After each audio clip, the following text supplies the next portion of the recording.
It's trouble time for a bit of Jim Does SuperCoach AFL. That's right, it is what? We're heading into round 4, the big Easter weekend round of footy across 5 days of glorious footy. I'm very excited. What I wasn't excited about this week was my Blues. I'm wearing the hat, almost despite myself. I don't know. Have you ever seen a footy team make a 7-year-old cry? Yes, once. That sucked. Also sucking was my AFL SUPERCOACH team in round 3, as well as my real team. Dropped 14,000 spots in the ranks. Absolute disaster. A lot of it was to do with the C going on to Tristan Xerri, who obviously wiped a bit of blood allegedly on Andy McGrath's face. Is now suspended for 3 games. Oh Lord, it was an absolute cacophony of rubbish. Not happy there. So I ended up with a 1771. It was just brutal. I think like with Dev Robertson being rubbed out, no Todd Marshall, like just absolute disaster areas across the board. Even Luke Jackson, who, you know, the double tandem rucks of Freo up against Richmond, towed Richmond in the second half. He ends up with a 108, but I did like at least Sarong went off. He had 135.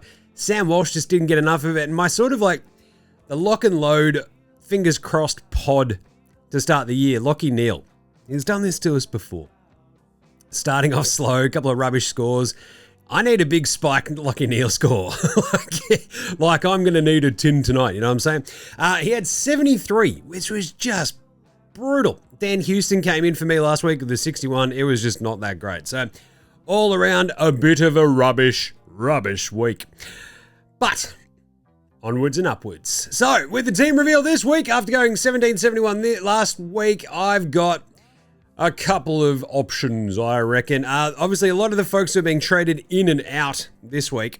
Let's look at the most trades. It's Marcus Bontempelli. Hello, Bont. How are you? He's awesome. He's being traded in by just about everybody. Max Gawn coming in for Tristan Xerri. Don't mind that. So, obviously the Bont one, and I'm going to bring in Bont for Xerri at the moment into the flex spot. Roll with Luke Jackson as my R1 and McAndrew as my R2, which is a bit risky with the news that, Riley O'Brien, Rob might be back. So, a bit of a rough one there for Adelaide. But they do have, like, you know, the Twin Towers of Freo to go against. So, Adelaide are doing this. McAndrew hopefully will be okay. But you've also got, you know, being traded in. Bont comes in for a lot of folks. You're also seeing, like, weirdly, a bit of Bailey Smith. Not a bad option. He had a massive week last week. Jack Lukosius with a break-even of minus 62. Just don't know if I trust that role at his price point of 242,000. He did, I mean, being able to swing him back, which is what the Power might be able to do again with no Todd Marshall, presumably this week. It's pretty interesting to sort of see his name pop up. 12,000 trades already. Interesting. Oscar Steen was the other big break-even dude who's been coming into a lot of teams as well. Break-even of minus 34. The young ruckman. I don't know if you heard on the broadcast, but yeah, he might be the greatest player to ever play the game. They laid that on a bit thick. Still, he was good. And, I mean, the other option, so I mentioned Bailey Smith. Max Holmes is another really good one, I think. I nearly brought him in last week. Held off just to sort of see how he was going. First half looked like a genius, then he went whack in the second half and ripped off like a big 121. So, essentially, what I'm staring down the barrel of is, you know, you've got Bont coming in for folks, Max Gawn, Max Holmes, all of the Maxes. Tinglish is another one for Xerri. I think the ruck situation at the moment, you can maybe trust Tinglish. He's got a great matchup this week against the Bombers. Luke Jackson obviously has been crushing. Gawn went up against the Blues, and I mean, Pitto, God bless his cotton socks, he's a bit of a spud, let's be honest. Love Pitto, but woof. And now, I don't know if I trust the Gawn sort of SuperCoach scoring to continue at that price point. So I think me just going, right, I'm biting the bullet, going on to Bont, because at 709,000 in a game against the Bombers, he's not going to get cheaper anytime soon is what I'm saying. So I feel like there's going to be very few opportunities to actually get Bont into the team if you didn't start with him like me. Trying to fade Bont was just dumb. Second year in a row I've done it, and I'm just I think I've learned my lesson now. So here we are. So I think in for me comes Bont. The other big decision that I've got to make this week is Tristan Petracca. I held on to him last week. Didn't end up using him in a trade. I got rid of TDK instead for Luke Jackson. That was fine, obviously. Luke Jackson still went up in price, averaging 121, looking good. Now, the Petracca news comes out that he might be back sooner than we expected. The hammy might have been a bit of a minor one. So what do? I've held him for 1 week already. We've got best 18 scoring again this week. It's just a lot of cash to have sitting on the bench, not doing anything. And obviously that didn't help my disastrous week last week. So I think this week got to be a little bit more bloody-minded. Truck might come back in 2 weeks, might come back and gather around, who knows? But he's going to miss the track bowl as I think Melbourne play host to Gold Coast this week. So I think I've just got to be a little bit more ruthless. Truck's got to go. Because even if he comes in 2 weeks' time, he's got a break even, I think, of around 99. We have seen in the past, coming back from a hammy, Petracca looks absolutely terrifyingly fit at the moment up there on the Gold Coast.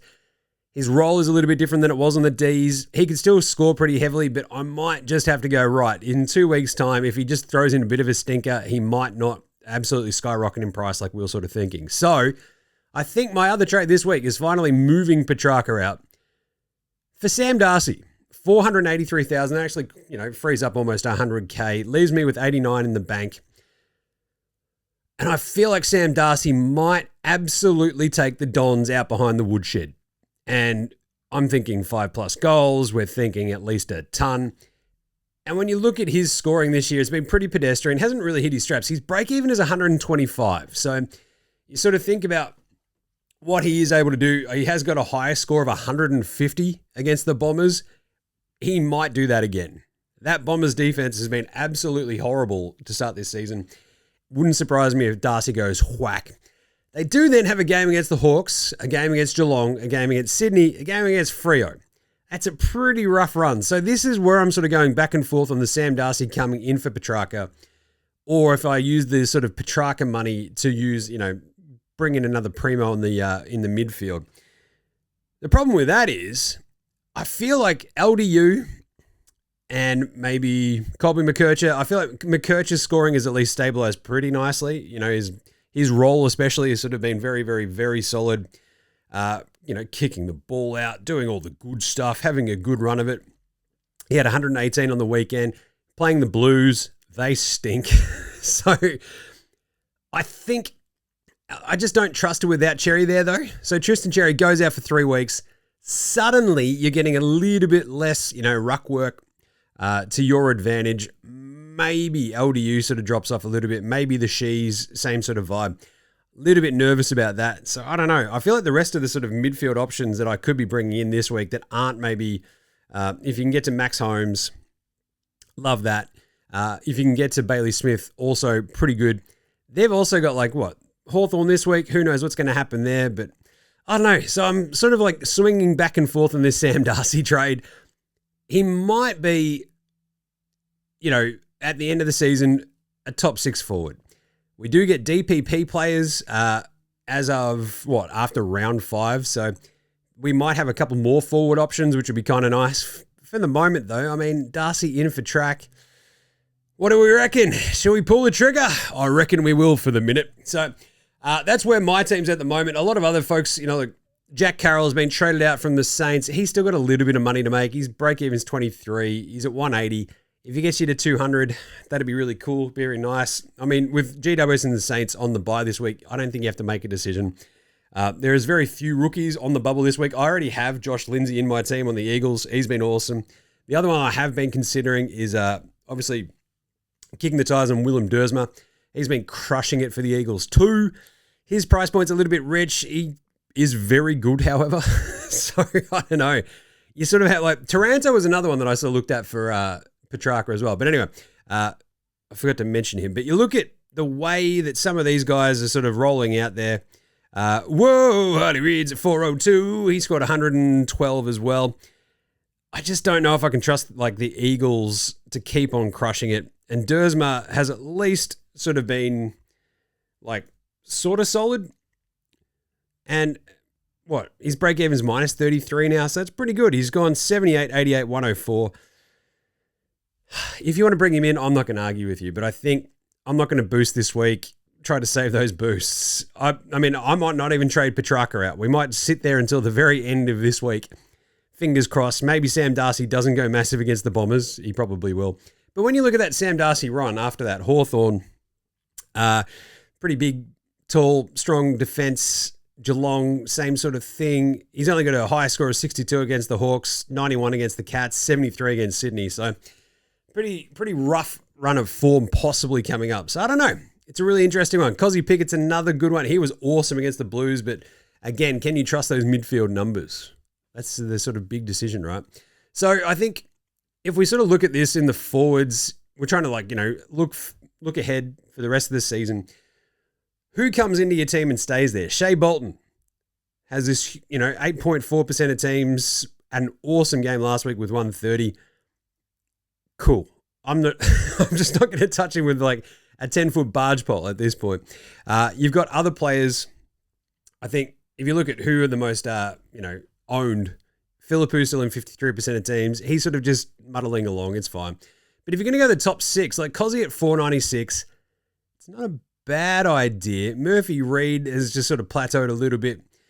I feel like Darcy might still have a chance of being a top six. If you can just get him in, that's fine. Petracca, if he comes back and is absolutely crushing it, might just stay there as well. And the one that I was also had sort of gone back and forth on a little bit with this Petracca trade, Justin McInerney. He's been very, very, very good for the Swans. They now play West Coast this week. He's got a break even of 124 though, so it just feels a little bit rich. He had 142 against the Blues, 90 against the Lions, 77 against the Hawks. And when I saw that Sydney Eagles game, I'm like, McInerney's going to have an absolute field day. And then you're like, ugh, right. But they then play Gold Coast, GWS, the Dogs. It's a bit of a rough one. So Sam Darcy might be the pick of the litter here. And I'm a bit worried by all of it. Joel Frazier is another one that I do like, of course, but I don't know. I've got to get Naz in at some point as well, but I'm sort of happy that I've waited on him because he had 99 last week. He's at 568 still. He's got a break even of 114 on his bye this week. So, yeah, we might be able to get to Naz next week. We'll see what happens. But I've still got Sicily, Houston. This is the team reveal for this week, I guess. Sicily, Houston, Jacks, Sarong, Selwood, and Lindsay with Fonte and Jack Sinclair on the buys in the defense. Midfielders, we're going to go Butters, Dacos, Caleb Sarong, Lockie Neal, Sammy Walsh. Come on, Warper. Give us a little bit of something. Tanner Bruhn, interesting matchup against the Hawks. Not much on-field time last week. Got a big knock as well, and fingers crossed he's all right and gets out there and crushes this week. Jagger had 88 last week as well. Would have minded a little bit more from him. He kicked a great goal. Blamires, 85 last week too. He's in my mid-8 spot for the minute, ahead of Braden Cook. Just don't know if I like that Freo matchup, whereas Blamires is going against the Blues and will probably get plenty of the pill. The rucks is Jackson and McAndrew at the moment. Forwards, Sheasel. If we don't pull the trigger on the Petracca for Darcy trade, we might just save the trade, roll Braden Cook into the forward line. Buderick, Dev Robertson's been rubbed out. Marshall's probably not playing. Leo Lombard is there as well. People are trading him out. I think we can give him another week. He could absolutely have a spike score and go off his head. I've got Flanders and Goddard on the bench, and they're doing fine. And then obviously got Bont in the flex. So I've only got really the R2, Lockie McAndrew. It's a little bit dicey, especially this week. I need to have Bont in the team. It's just silly to not have him. He's going against the Bombers. Off we go. So let us know what you reckon. It's going to be a fun one this week. So jump in the comments, say good day. Get around NBA SuperCoach show as well every Monday. We've only got, 2 weeks left of that? We're in the second last week right now. So, yeah, that'll be an interesting end to the season. Hopefully get back in the top 500, see how we go. And otherwise, get around NBA Australia and Footy Unfiltrated. What a show that is. Me and Jez each week chatting out all the amazing footy stories that you need to know about. Yeah, that's how it goes. So, there you go. Round 4 coming up. Let's do it. Big Easter, get full of chockies, get full of SuperCoach. This has been Jim Does SuperCoach AFL. Happy SuperCoaching.